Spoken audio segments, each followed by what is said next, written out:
Hello बच्चों, सभी को गुड मॉर्निंग और सभी को जय मां सरस्वती। तो आज हम फिर से आप सभी लोगों के लिए लेकर आ चुके हैं सुबह की 6 बजे वाली महत्वपूर्ण प्रश्नों की कैप्सूल क्लास। और इस महत्वपूर्ण प्रश्नों की कैप्सूल क्लास में आज हम लोग करने वाले हैं कक्षा 12 के भौतिक विज्ञान यानी फिजिक्स के चैप्टर 3 वैद्युत धारा के महत्वपूर्ण आंकिक प्रश्न, जो कि आपके एग्जाम में बार बार पूछता है और आप सभी लोगों को ये प्रश्न बढ़िया तरीके से तैयार कर लेना चाहिए। तो चलिए क्लास की शुरुआत करते हैं, ठीक है। और हाँ, ये आप सभी लोगों के लिए, उन सभी भाइयों, उन सभी बच्चों के लिए एक न्यू बैच है, वरदान 3.0 बैच, जिसमें ये पूरी टीम आप लोगों को पढ़ा रही है। आप सभी लोग इस बैच से ज्वाइन करके बोर्ड परीक्षा के अंतिम समय में अच्छे तरीके से रिवीजन कर सकते हैं, क्योंकि यह बैच है क्रैश कोर्स।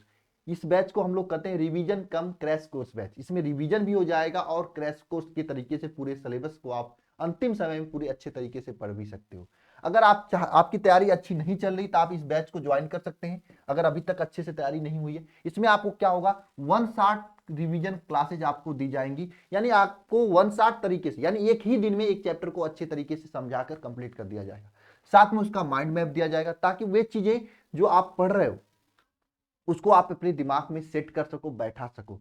और ये अंतिम समय की अंतिम लड़ाई आप सभी लोगों के इस बैच के साथ में हम लोग लड़ रहे हैं, वरदान 3.0 बैच के साथ में। यह वाकई में आप सभी लोगों के लिए वरदान साबित होगा, क्योंकि इसमें आपको 1 शॉट में चैप्टर कंप्लीट हो जा रहा है और माइंड मैप से माइंड में सेट हो जा रहा है, और डेली लाइव क्लासेस भी इसमें हो रही है। तो इसमें आपको क्या है, इंपॉर्टेंट क्वेश्चंस की क्लासेस कराई जा रही है, जो महत्वपूर्ण प्रश्न है चैप्टर को उसको तैयार कराया जा रहा है। Live doubt class, class notes का PDF, online weekly test, study material, सब चीजें इसमें बहुत ही बेहतरीन तरीके से प्रोवाइड किया जा रहा है। सभी महत्वपूर्ण प्रश्न, मॉडल पेपर, गेस्ट पेपर, पिछले 5 साल के क्वेश्चन पेपर, जो भी आपको पढ़कर बोर्ड परीक्षा में 90+ ला सकते हो, हर वो चीजें इसमें प्रोवाइड की जा रही है। इतनी बड़ी टीम लगी हुई इस बैच में, ठीक है।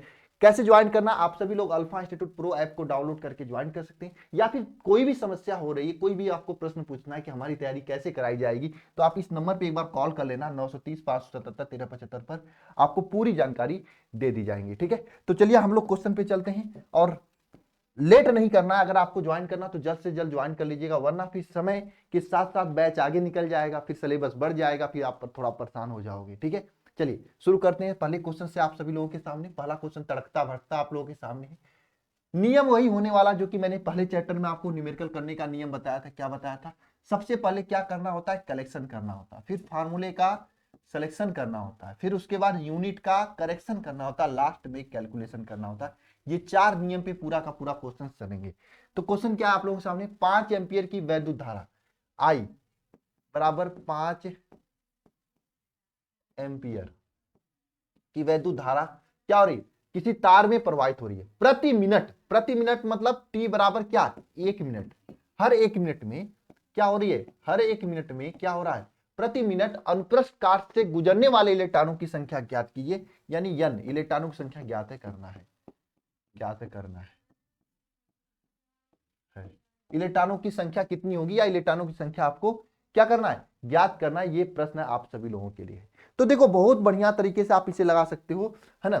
देखो भैया, अब हम लोग क्या किए, क्वेश्चन में जो भी चीजें दी गई उनका क्या कलेक्शन कर लिए। अब दूसरे स्टेप पे क्या करेंगे मेरे साथी, हम लोग दूसरे स्टेप पे क्या करेंगे मेरे प्यारे बच्चों, हम लोग दूसरे स्टेप पे इसके क्या करेंगे, इसके दूसरे स्टेप पे हम लोग क्या करने वाले हैं, जो भी चीजें यहाँ पे दी गई हैं उसके आधार पे कौन सा फार्मूला लगेगा वो हम लोग देखेंगे।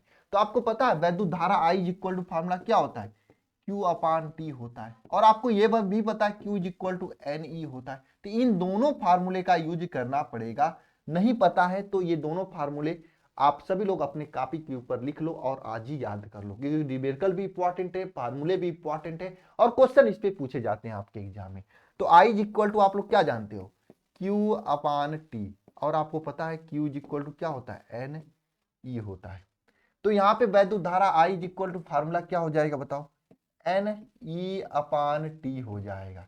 आपको पता है कि यहाँ पे I का वैल्यू दे रखा है कितना, 5 एम्पियर, T का वैल्यू कितना हो जाएगा, देखो T का वैल्यू 1 मिनट है, लेकिन 1 मिनट से काम नहीं चलेगा, मुझे सेकंड में रखना पड़ेगा, क्योंकि T का वैल्यू हमेशा देखो M के एस पद्धति में हम लोग काम करते हैं। M का मतलब होता है हमेशा दूरी को मीटर में रखा जाता है, K मतलब किलोमीटर में, अरे ताप को केल्विन में, और यस का मतलब सेकंड में आपको रखना पड़ेगा, ठीक है ना। टी का मतलब यहाँ पे क्या होगा, टी को मिनट, ये 1 मिनट में कितना सेकंड होता है, 60 सेकंड होता है, इसको सेकंड में बदल दिया मैंने, 7 सेकंड हो गया, इसको मैंने सेकंड में बदल दिया, टी का वैल्यू सेकंड में हमने बदल दिया। और आपको पता है वैद्युत आवेश ई पर कितना आवेश होता है, 1.6 इंटू 10 की पावर माइनस 16 कूलाम का आवेश होता है ना? ये 16 लिख दिया आपने, ठीक है। अब आगे चलिए, देखिए I इज इक्वल टू क्या हो जाएगा बताओ, n का वैल्यू n ही रहने दो, n का वैल्यू तो पता नहीं है, I का वैल्यू के यहाँ 5 रख दो, है ना, ठीक है। और E का वैल्यू 1.6 इंटू 10 की पावर माइनस 16, ये E का वैल्यू हो जाएगा, अपान T मतलब 60 हो जाएगा, है ना। तो 16 पच्चे 6 पच्चे कितना होता है, 30 होता है, 30 इधर गुणा गया 300 अपान 1.6 इंटू 10 की power minus 16 is equal to n हो जाएगा। अब यहां से इसका n का वैल्यू निकालना है ना, ठीक है। तो कितना गुणा भाग करोगे यहाँ पे, तो गुणा भाग कैसे करोगे बताओ, देखो ये -16 ऊपर जाएगा तो 300 इंटू 10 की पावर 16 अपान 1.6 हो जाएगा।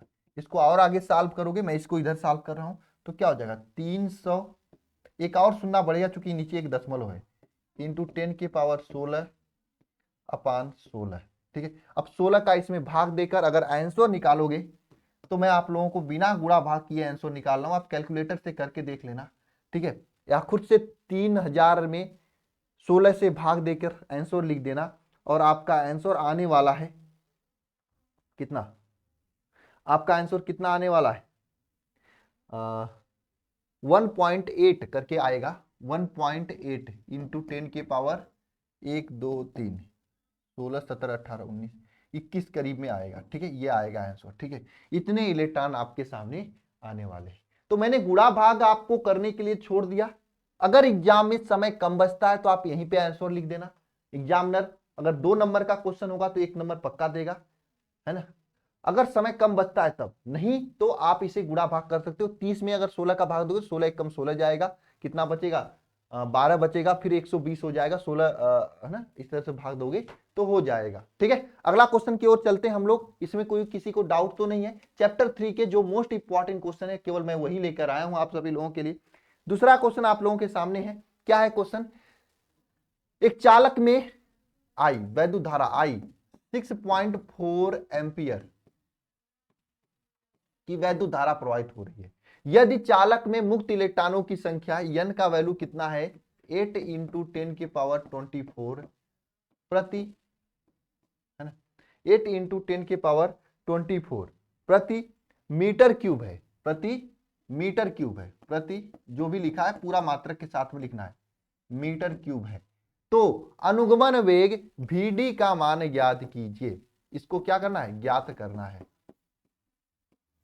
अनुगमन वेग vd का मान ज्ञात कीजिए। यहां पे आपसे अनुगमन वेग vd का मान पूछा है, कैसे प्राप्त करोगे अनुगमन वेग vd का मान, आपको मैं बताऊं अनुगमन वेग vd इज इक्वल टू क्या होता है, बताओ अनुगमन वेग vd इज इक्वल टू क्या होता है ना, अनुगमन वेग vd is equal to formula होता है, vd इज इक्वल टू याद कर लो, फार्मूला नहीं याद है तो I वैद्युत धारा I इज इक्वल टू क्या होता है, I upon n e a होता है, ठीक है। ये अनुगमन वेग vd का फार्मूला होता है, जहां पे I का वैल्यू तो दिया है, कैपिटल N क्या होता है, N होता है आपके इलेक्ट्रॉनों की संख्या, है ना, इलेक्ट्रॉनों की संख्या, N का वैल्यू कैसे निकालते हैं बताओ, N का वैल्यू कैसे निकाला जाता है, हा?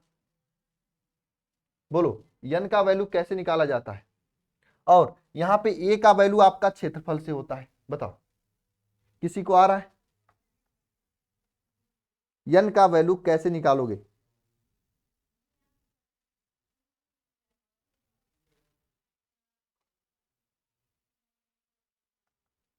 बताओ, देखो तो यहां पे ध्यान देना, ये आपका n और प्रति मीटर क्यूब, प्रति मीटर क्यूब का मतलब क्या हो गया बताओ, इसमें आपका क्षेत्रफल भी है, और क्षेत्रफल भी है, ई भी है और ए भी है, यानी n a का वैल्यू आपके सामने दिया है प्रति मीटर क्यूब।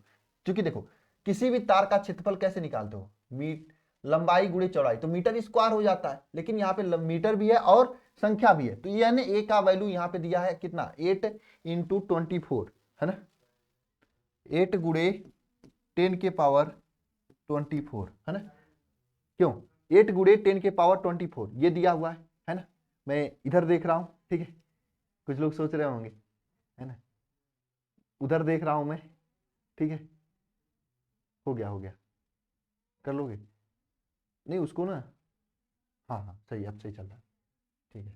चलो, उधर वो थोड़ा सा उसमें नीचे रिपल्स कर रहा था, मुझे लगा कि आवाज़ सही से नहीं जा रही है, ठीक है, तो उधर एडिटर साफ करने लगे। हाँ तो ठीक है, देखो ये हम लोग कहाँ थे, यन ए का वैल्यू आपके सामने दिया हुआ है।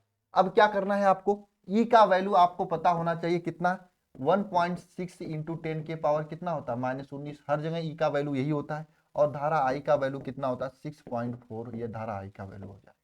अब देखो VD का वैल्यू ज्ञात करना है तो रखो 6.4 अपान 1.6 इंटू 10 के पावर -19 इंटू 8 इंटू 10 के पावर -24, 10 के पावर 24,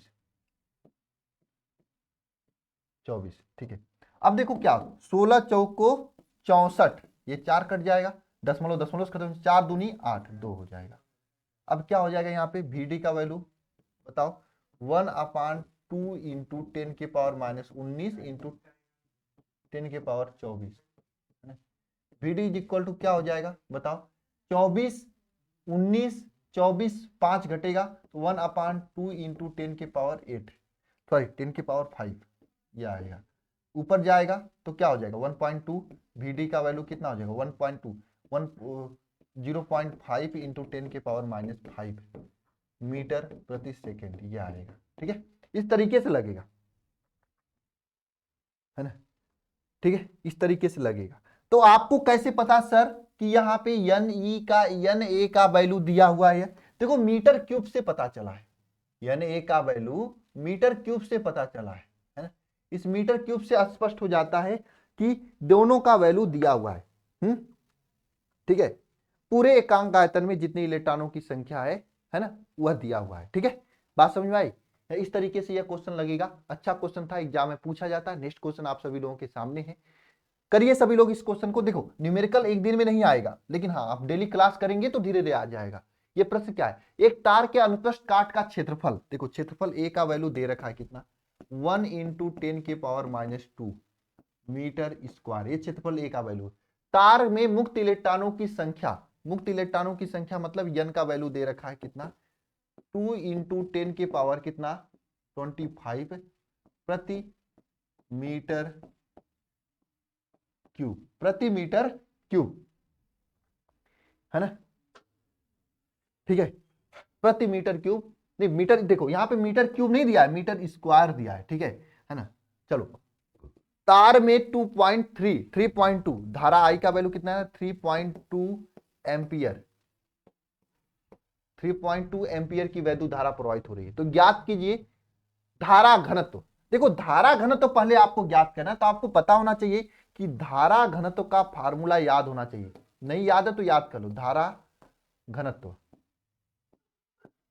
इज इक्वल टू क्या होता है, जे इज इक्वल टू क्या होता है आई अपान ए, ये आपका धारा घनत्व का फार्मूला होता है।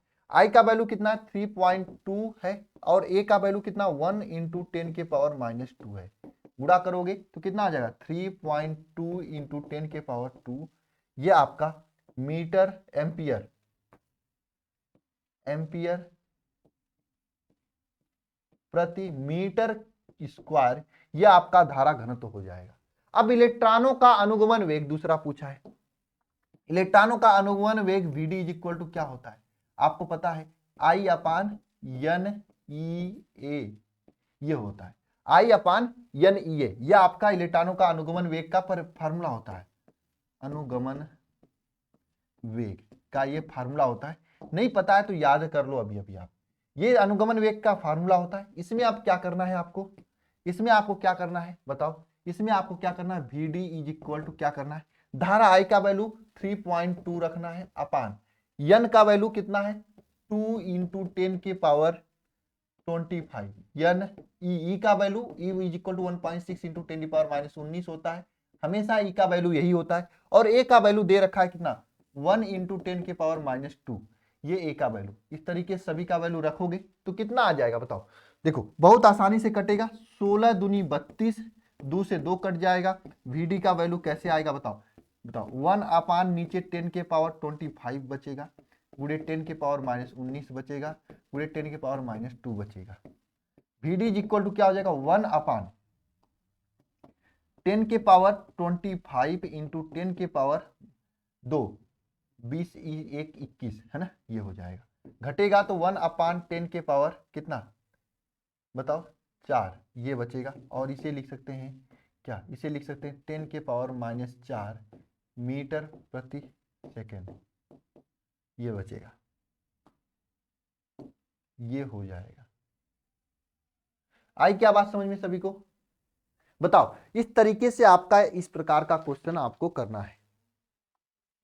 आ गया क्या 10 की पावर -4, और यहां पे आपका आंसर ये आया है। बोलो हाँ या ना, चीजें समझ में आ रही कि नहीं आ रही है? देखो इस टाइप से इन फार्मूले पे क्वेश्चंस पूछा जाता है। मैंने 3 क्वेश्चंस कराया, इसमें से एग्जाम में बहुत बार पूछे हुए क्वेश्चंस हैं। आप इन सभी क्वेश्चंस को अच्छे से याद कर लेना, अच्छे से तैयार कर लेना। नेक्स्ट क्वेश्चन देखो यहाँ पे क्या है, एक ही धातु के 3 तारों की लंबाई एवं द्रव्यांशों का अनुपात। देखो ये लंबाई, एक ही धातु के 3 तार है, ये लंबाई का अनुपात है। L1 समन्वय L2 समन्वय L3, इसका अनुपात दिया है 3:2:1, ठीक है। और द्रव्यमानों का अनुपात मतलब यह M1 समन्वय M2 समन्वय M3, इसका अनुपात दिया है कितना 1:2:3, ये दोनों का अनुपात दिया हुआ है। आपसे ये कह रहा है कि तार में, आपसे ये कह रहा है तार के प्रतिरोधों का अनुपात ज्ञात करिए। ये इंपॉर्टेंट क्वेश्चन है, इसको 2 बार स्टार मार्क बना के 2-3 बार लगा के चल जाना। मुझे लगता है कि ये 2024 में पक्का पूछा जाएगा, है ना, पक्का पूछा जाने के चांसेस है। ऑब्जेक्टिव में भी पूछा जा सकता है, सब्जेक्टिव में, न्यूमेरिकल में भी पूछा जा सकता है। कैसे लगाओगे? अब देखो वैसे तो एक संबंध होता है, एक संबंध होता है R1, अगर ऑब्जेक्टिव में पूछे तो ये संबंध याद रखना R2 समन्वय R3 is equal to, direct संबंध होता है L1 स्क्वायर अपान M1 समन्वय L2 स्क्वायर अपान M2 समन्वय L3 स्क्वायर अपान M3। ये संबंध डायरेक्ट आप लगा सकते हो, लेकिन इस संबंध से आप तभी लगाना जब आपके एग्जाम में यह ऑब्जेक्टिव के रूप में पूछा जाए। अगर सब्जेक्टिव के रूप में पूछा जाता है मतलब तो 2 नंबर में या 5 नंबर में पूछा जाता है या ना, तो आपको क्या करना है, इस तरीके से इस क्वेश्चन को सॉल्व करना है। आपको ये पता होना चाहिए कि प्रतिरोध R is equal to rho L A upon L होता है ना, ठीक है, सॉरी रो ले, R इज इक्वल टू बम बम भोले, इसका ट्रिक होता है। R इज इक्वल टू क्या होता है, बम बम भोले अब तू रो ले, L अपान A होता है, ठीक है। इस तरीके से ट्रिक से आप रख लोगे। अब यहां पे ध्यान देना, प्रतिरोध R इज इक्वल टू क्या हो जाएगा, रो L अपान A, ये है। तो आपको रो मतलब आपको मतलब यहाँ पे आपको एक चीज पता होगा कि किसी भी धातु का, अरे सॉरी, किसी भी धातु का जो आयतन होता है ना, क्या होता है, आयतन क्या होता है, किसी भी धातु का आयतन इज इक्वल टू क्या होता है, क्षेत्रफल गुणे ऊंचाई, ये होता है। क्षेत्रफल किसी गोलाकार होता है, कोई भी धातु इसी तरह से तार बना रहेगा ना, तो ये क्षेत्रफल गोलाकार होगा तो पाई R स्क्वायर क्षेत्रफल हो जाएगा इंटू ऊंचाई L हो जाएगा। ये इसका आयतन का फार्मूला हो जाता है, ये इसके आयतन का फार्मूला हो जाता है। हम लोग ऐसे भी लिख सकते हैं V is equal to AL, ऐसा भी लिख सकते हैं। और इसको आगे सॉल्व करें तो इस तरीके से भी लिख सकते हैं कि V upon L is equal to A, इस तरीके से भी लिख सकते हैं। और मैं आपको बता दूं, इसको इस तरीके से भी लिखा जा सकता है कि नहीं लिखा जा सकता, पहले आप बताओ, ऐसे लिख सकते हैं कि नहीं लिख सकते हैं? बताओ जरा कमेंट बॉक्स में कमेंट करके सभी लोग, मैं देख रहा हूं।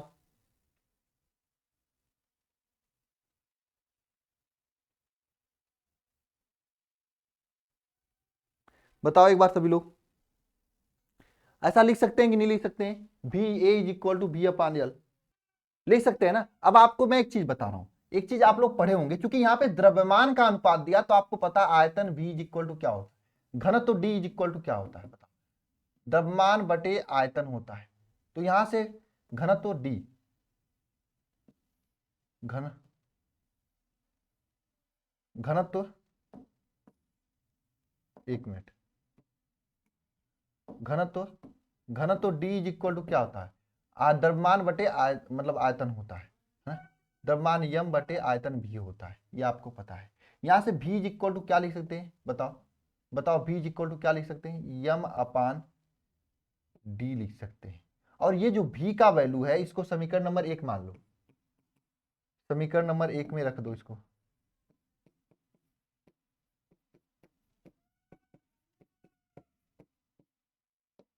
समीकरण नंबर 1 में रखने पर, समीकरण नंबर 1 में रख दो इसको। जब इसको समीकरण नंबर 1 में रखोगे तो क्या हो जाएगा, ए का वैल्यू क्या आ जाएगा, बताओ ए का वैल्यू क्या आ जाएगा, भी अपान एल। एल के जगह पे क्या लिखोगे बताओ, भी अपान क्या लिखोगे, ए का वैल्यू है ना, भी के यहाँ पे यम अपान डी लिखोगे तो एम अपान डी यल, ये ए का वैल्यू आ जाएगा। ये ए का वैल्यू, यह ए का वैल्यू यहाँ पे रखेंगे तो क्या आ जाएगा बताओ, है ना? तो इसको समीकरण नंबर, इसको 2 मानो, ये 2 हो गया, इसको 1 मानो। फिर यहां पे देखो, लिखो समीकरण नंबर 1 से, समीकरण नंबर 1 से अगर आप लोग यहाँ पे मान रखोगे तो आर इज इक्वल टू क्या हो जाएगा, रो का रो रहेगा, यल का यल रहेगा, ए के जगह पे आपको क्या लिखना है, यम अपान डी यल, ये रखना है। तो आर का वैल्यू यहां से आ जाता है क्या, बताओ, rho is equal to D L square upon M, ये हो जाएगा। अब आपको एक चीज बताऊं मैं, रो भी एक नियतांक है, डी भी, घनत्व भी नियतांक है। रो भी किसी तार के लिए क्या होता है, स्थिर होता है, डी मतलब क्या है, घनत्व होता है, ये दोनों स्थिर होता है। यानी आर का वैल्यू जो डिपेंड करता है, प्रोपोर्शनल होता है, यह एल स्क्वायर अपान यम के प्रोपोर्शनल होता है। अब इसीलिए मैंने शुरुआत में जो, अगर मैंने जो लिखा था, क्या लिखा था उसमें, L1 अपान L2 वाला फार्मूला, ठीक है, यहाँ पे देखो, यानी जो आपका डिपेंड करता है मान आर का वैल्यू, एल स्क्वायर अपान यम पे डिपेंड करता है। 3 तार है तो R1 समन्वय R2 समन्वय R3 अगर करना पड़ेगा तो यहाँ पे क्या हो जाएगा, L1 square upon M1, L1 square upon M1 समन्वय L2 स्क्वायर अपान M2 समन्वय L3 स्क्वायर अपान M3, ये हो जाएगा। इस तरीके से आपको मान रखना है। अब ये तीनों मान अगर आप डायरेक्ट रखोगे L1 L2 L3 का मान तो क्या हो जाएगा बताओ, 3 स्क्वायर बटे 1 समन्वय 2 स्क्वायर बटे 2 समन्वय 1 स्क्वायर बटे 3, इस तरीके से हो जाएगा। 3 तिहाई 9 समन्वय, देखो यहाँ पे 1 2 2 से कट जाएगा, 2 समन्वय 1 3, 3 तिहाई 1 बटे 9 हो जाएगा। ये आपका आंसर आने वाला है। थोड़ा लंबा आपको देखने को लगा होगा, कुछ करना नहीं है, आयतन इज इक्वल टू क्षेत्रफल इंटू ऊंचाई, ये आपको फार्मूला रखना है। बस यहां से आयतन क्षेत्रफल ए का वैल्यू निकालना है, भी अपान एल आपको पता है। घनत्व, ये आपका घनत्व है, घनत्व डी इज इक्वल टू यम अपान भी होता है, तो यहां से भी इज इक्वल टू क्या हो जाएगा, एम अपान डी हो जाएगा, और यम अपान डी भी के यहाँ पे मान रखो तो एम डी अपान एल हो जाएगा। बस यह M D upon L A के यहाँ पे वैल्यू रख दोगे तो आपका R is proportional to L square upon M हो जाए, चूंकि डी और यल दोनों क्या है, नियतांक होते हैं। उसके बाद आप इसमें R1 R2 3 तार लोग होते हैं, R1 समन्वय R2 समन्वय R3 हो जाएगा। तो यहाँ पे इन तारों क्या है, L1 अपान M1 समन्वय L2 अपान M2 L3 अपान M3, इस तरीके से रखोगे और आंसर आपका आ जाएगा। क्लियर है? चलो आगे चलते हैं चैप्टर क्वेश्चन नंबर 5 पर। एक तार है जिसका प्रतिरोध 8 ओम है, एक तार है जिसका प्रतिरोध क्या है, 8 ओम है, यानी प्रतिरोध R का वैल्यू क्या है, 8 ओम है, ठीक है।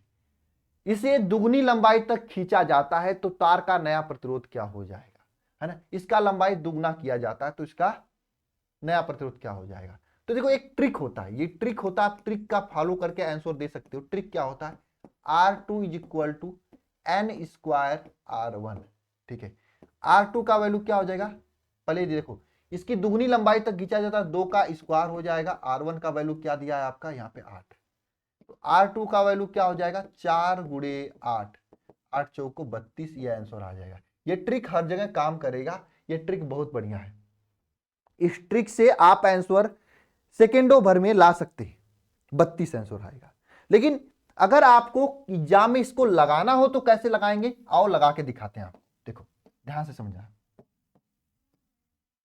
ध्यान से समझना सभी लोग। देखो आपको पता है किसी भी तार का प्रतिरोध R इज इक्वल टू क्या होता है, बम बम भोले अब तू रो ले, यल अपान ए, रो ले, ठीक है। अब देखो भैया रोले, रोने से पहले आपको एक काम करना पड़ेगा, भैया रोले रोने से पहले एक काम करना पड़ेगा जो कि आपको पता है, किसी तार की लंबाई खींच के चाहे जितना लंबा कर दे या चाहे जितना मोटा कर दे, इन सभी कंडीशंस में एक चीज बराबर होता है, उस तार का आयतन। मतलब इस बाटल को अगर हम दबा देंगे तो ऊंचा हो जाएगा, लेकिन आयतन इसका बराबर होगा। बाटल 1 लीटर का तो 1 ही लीटर का होगा, इसकी लंबाई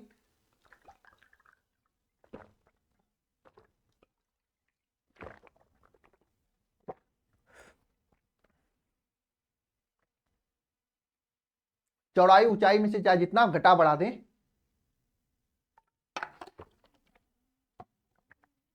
इसका आयतन आपका क्या होगा, बराबर होगा, है ना। तो इसका आयतन क्या हो जाएगा, A L is equal to, है ना, इज इक्वल टू क्या आयतन हो जाएगा, इसका आयतन बराबर होगा। देखो यानी हम लिख सकते हैं A one L one is equal to A two L two, इस तरीके से लिख सकते हैं।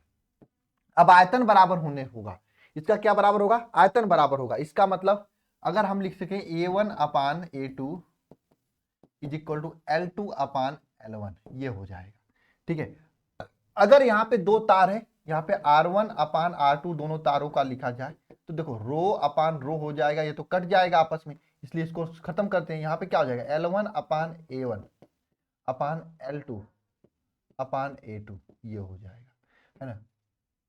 इसके आगे देखो आप, है ना, R1 upon R2 is equal to क्या हो जाएगा, देखो L1 A2 अपान A1 L2, ये हो जाएगा।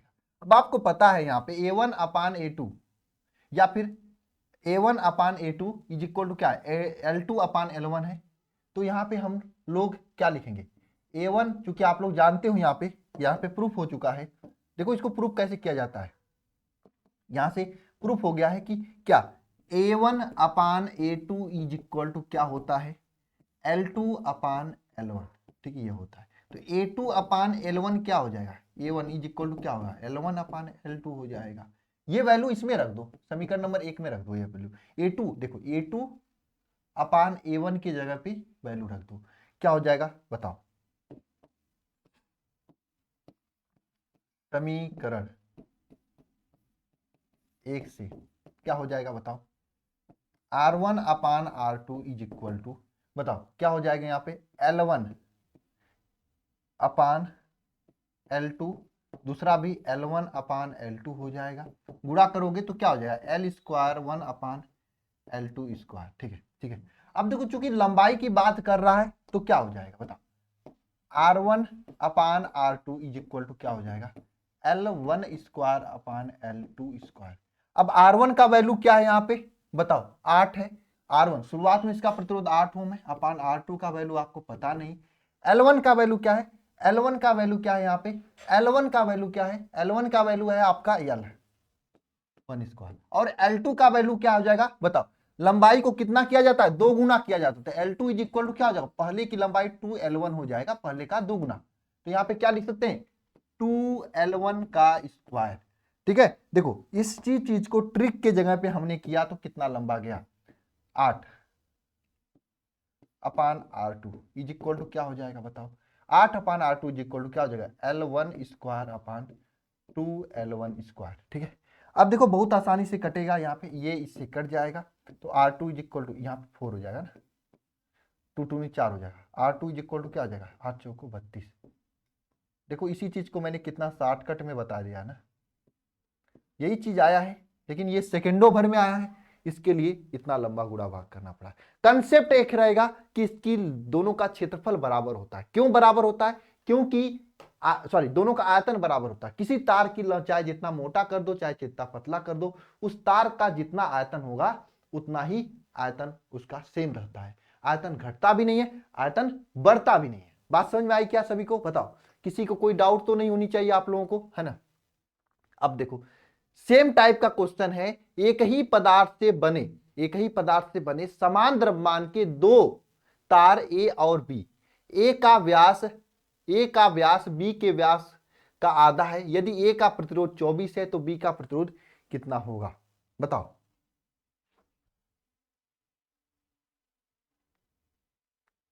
यदि ए का प्रतिरोध 24 है तो बी का प्रतिरोध क्या होगा?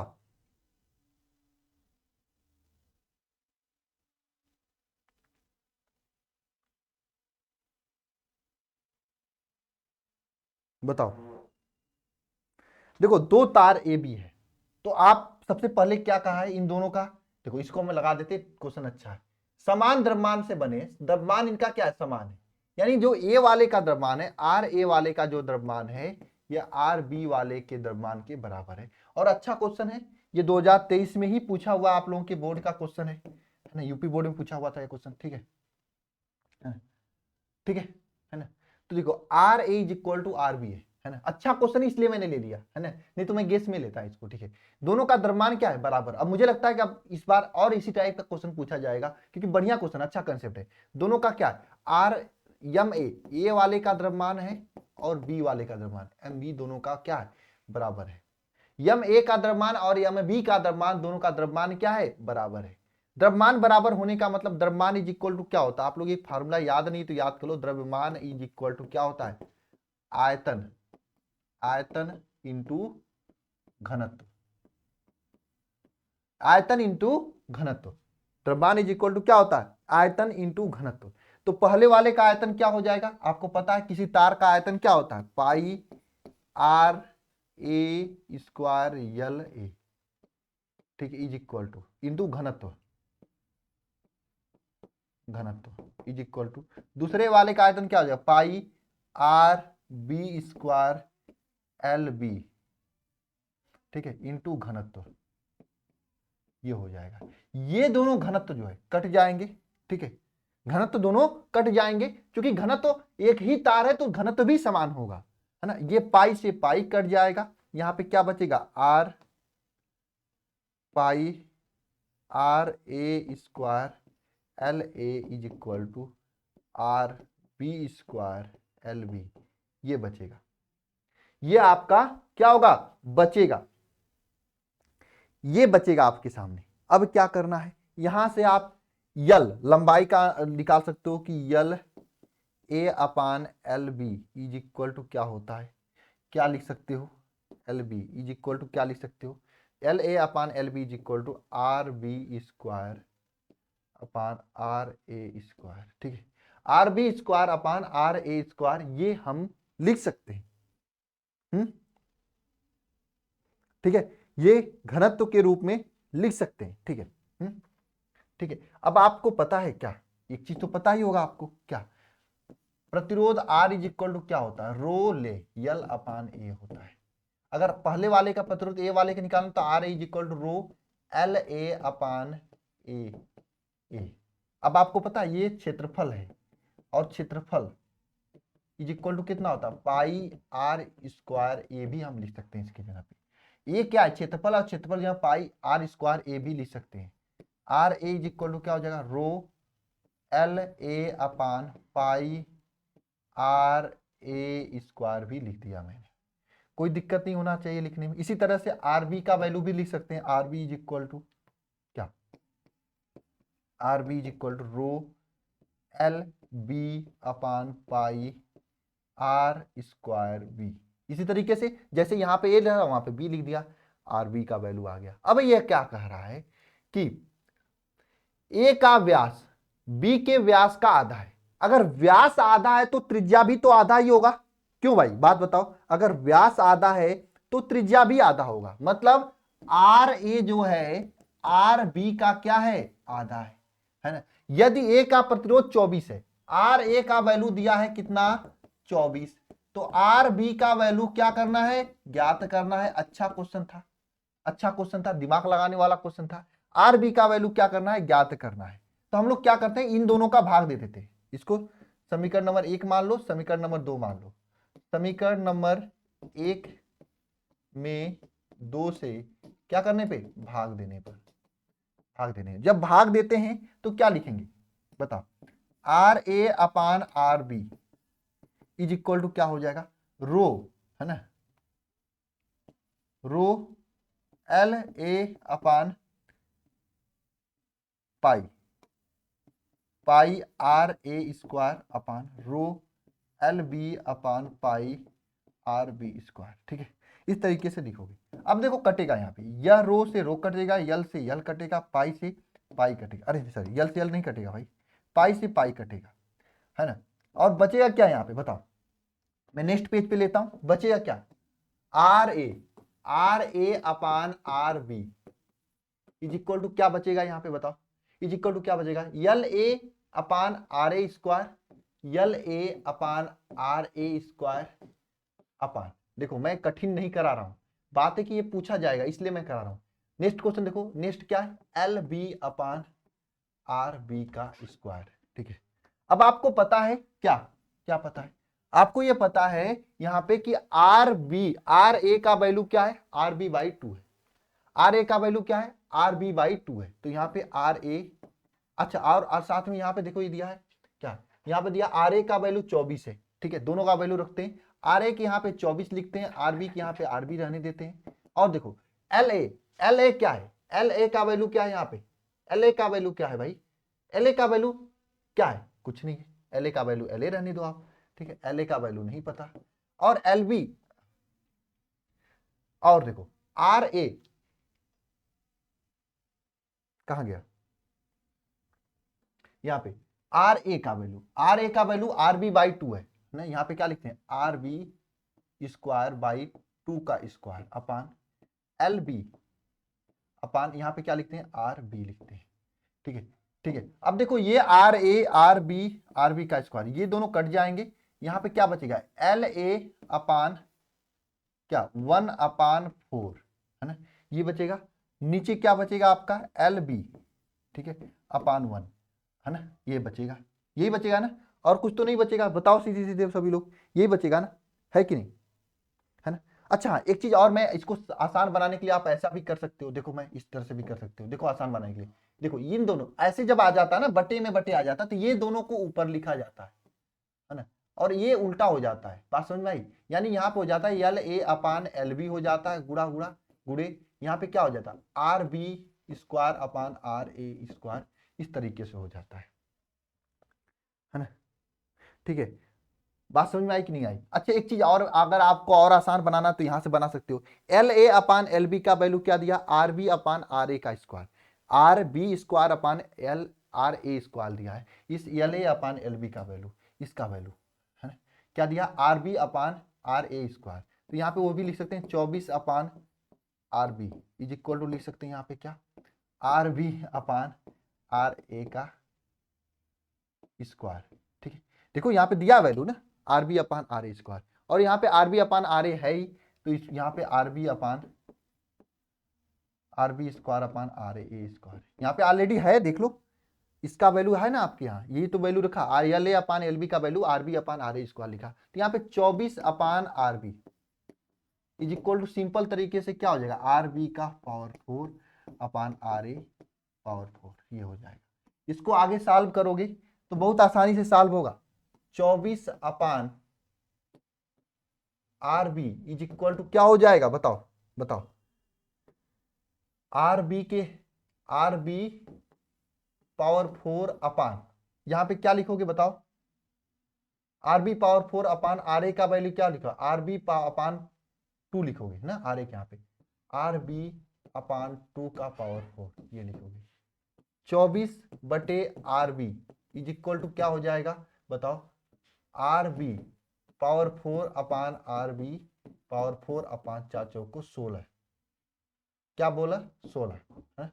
ये 16 हो जाएगा, अब कुछ नहीं करना है, ये इससे कट जाएगा, ठीक है, ये ऊपर चला जाएगा, तो क्या हो जाएगा 24 upon R B is equal to कितना आ जाएगा 16, 24 upon R B is equal to 16 हो जाएगा, तो आर बी का वैल्यू कितना लंबे तरीके से, एक मिनट में 24 बटे 16 आ जाएगा, देखो 8 त्रिका 24, 8 दूनी 16, 3 बटे 2 आएगा आरबी का वैल्यू, कितना लंबा हुआ बताओ, क्यों भैया बात समझ में आई क्या, इतना लंबा करना पड़ा, ये 2023 का क्वेश्चन था, मैंने इसलिए लिया था इसको कि मुझे पता था कठिन है, लंबा जाएगा, लेकिन पढ़ने वालों बच्चों के लिए मैंने लिया था। क्योंकि देखो सब चीजें हम आसान आसान करा के हम आसान तो नहीं बन सकते ना, कठिन क्वेश्चन भी एग्जाम में पूछा जाएगा और मैंने आपको ये कराया। ठीक है, इसके बाद 2-3 क्वेश्चन और है। समान लंबाई के तांबे के तार के व्यास का अनुपात दिया है, प्रतिरोधों का अनुपात पता करना है। सेम कंसेप्ट पर लगेगा, लगा लेना सभी लोग। व्यास का अनुपात दिया है मतलब त्रिज्या का अनुपात दिया है, व्यास का अनुपात मतलब त्रिज्या का अनुपात होता है। ठीक, कितना दिया है आपका 1/2 दिया हुआ है। ठीक, ये त्रिज्या का अनुपात दिया है। प्रतिरोधों का अनुपात याद करना, प्रतिरोध R इज इक्वल टू क्या होता है, रो ले, यही होता है। और ए के जगह पे हम लोग क्या लिख सकते हैं, pi R square, pi R square ये लिख सकते हैं। बस अब तो निकाल लोगे, अब तो निकाल लोगे, है ना। अनुपात निकाल लेना, R1 L1 L2। पहले आपको एक चीज यहां पे भी करना पड़ेगा। क्या, एक चीज आपको यहां पे भी करना पड़ेगा। वह काम यह है कि A1 L2 L1 is equal to A2 L2, ये दोनों बराबर करना पड़ेगा। कि यानी किसी भी तार को मोटा करें चाहे पतला करें, दोनों का बराबर ही होता है। यह आपको करना पड़ेगा, है ना। यह आपको क्या करना पड़ेगा, ये करना पड़ेगा। अच्छा हाँ, एक चीज ये तो और आसान है। समान लंबाई है ना, तो और आसान हो जाएगा। ये तो सेकंडों में भी नहीं करना पड़ेगा, लंबाई समान है ना। तो R1/R2 इज इक्वल टू क्या होता है, रो L1/A1 अपान रो L2/A2। अच्छा एक चीज और देखो, यहाँ पे लंबाई समान है, L1 is equal to L2 है, तो हम यहाँ पे क्या लिख सकते हैं, देखो समान लंबाई दिया है, ये समान लंबाई दिया है ना शब्द, तो यहाँ पे हम लोग लिख सकते हैं L2 हटा के क्या लिख सकते हैं, L1 लिख सकते हैं। ये L1 से कट जाएगा, रो से कट जाएगा। यहाँ पे R1/R2 का वैल्यू क्या आ जाएगा, A2/A1 आ जाएगा। इसको आगे सॉल्व करोगे, R1/R2 का वैल्यू क्या हो जाएगा, ध्यान से देखना। A2 के यहाँ पे क्या लिख सकते हैं, पाई R2 स्क्वायर अपान पाई R1 स्क्वायर, ऐसा लिख सकते हैं। ये दोनों कट जाएगा, R1/R2 इज इक्वल टू क्या हो जाएगा, R2/R1। R2 का वैल्यू क्या है ना, देखो ये R1/R2 का वैल्यू 1/2 है, तो R2/R1 का वैल्यू क्या हो जाएगा, R2/R1 का वैल्यू इसका उल्टा 2/1 हो जाएगा। यहाँ पे क्या हो जाएगा, 2/1 का स्क्वायर हो जाएगा, है ना, है ना। तो यहाँ पे R1/R2 का वैल्यू क्या हो जाएगा, 4/1, 4:1 का अनुपात आएगा। तो इस तरीके का क्वेश्चन एग्जाम में पूछता है, आप कर लेना। ये थोड़ा सा अलग क्वेश्चन है, अब यहाँ से क्वेश्चन चेंज हो रहा है। यहाँ पे प्रतिरोध उत्तरोध वाला 3-4 क्वेश्चन मैंने दिया था। ठीक है, इस देखो आएगा तो इसी में से आएगा, इतना जान लेना। ठीक है, बढ़िया क्वेश्चन मैंने लेकर आया। देखो अब कितना क्वेश्चन है, 3 क्वेश्चन और है। अच्छा हाँ, ये प्रतिरोध और किरचॉफ के नियम वाले क्वेश्चन का मैं अलग से किरचॉफ के नियम का क्वेश्चन ही लूंगा, उसको ध्यान देना सभी लोग। जब मैं लूंगा तब कर लेना। 3 क्वेश्चन होमवर्क देता हूं मैं। एक 8वां क्वेश्चन होमवर्क है, किताब में दिया है सब क्वेश्चन, क्लास में सब कुछ कराया हूं मैं। एक बार जाके वहां पे देखना, चैप्टर नंबर 3 में, है ना, वहां पे एक क्वेश्चन कराया गया है। वरदान बैच में हो तो वरदान बैच में देख लेना, शिखर बैच में हो तो शिखर बैच में देख लेना। किसी बैच में हो या कहीं जहां पे भी पढ़ाई किए होगे आप, तो आपका टीचर पक्का इस क्वेश्चन कराया गया होगा टीचर के द्वारा, क्योंकि क्वेश्चन इंपॉर्टेंट है। इसको देख लेना, इसको भी देख लेना सभी लोग, ये भी इंपॉर्टेंट क्वेश्चन है, ये भी देख लेना, ये भी इंपॉर्टेंट क्वेश्चन है। ठीक है, तो आज के लिए तीनों होमवर्क होने वाला है। तीनों का आंसर नीचे कमेंट बॉक्स में लिखा होना चाहिए, जो भी बच्चे डेली हमसे पढ़ाई कर रहे हैं। बाकी इसमें एक टाइप का क्वेश्चन मैंने छोड़ा है जो कि पूछा जाता है बहुत ज्यादा, वो है सर्किट वाला प्रश्न, जो कि किरचॉफ के नियम पर आधारित होता है। उसको मैं अलग से क्लास लेके करूंगा। खैर कल हम लोग चैप्टर 4 के न्यूमेरिकल्स को करेंगे। लगातार न्यूमेरिकल्स हो रही है, लगातार क्लासेज हो रही है, लगातार तरीके से आप लोग पढ़ाई कर रहे हो। बढ़िया तरीके से मेहनत करो, निश्चित रूप से 90+ सभी को लेकर आना है। सुबह की 6 बजे वाली क्लास की लंबाई थोड़ा सा बढ़ गई है इस समय, पहले 10 से 15-20 मिनट की क्लास होती थी, अब 40-45 मिनट की क्लास हो रही है। तो थोड़ा जान दो, 1 महीने का समय हमने तो जान झोंक दिया, आपको अपना जान झोंकने की समय आ गया है। आप भी सभी लोग अपना जान झोंक दो, 90+ किसी भी तरीके से किसी भी हाल में लेकर आना है। ठीक है, चलते हैं, मिलते हैं नेक्स्ट क्लास में। सभी को जय मां सरस्वती।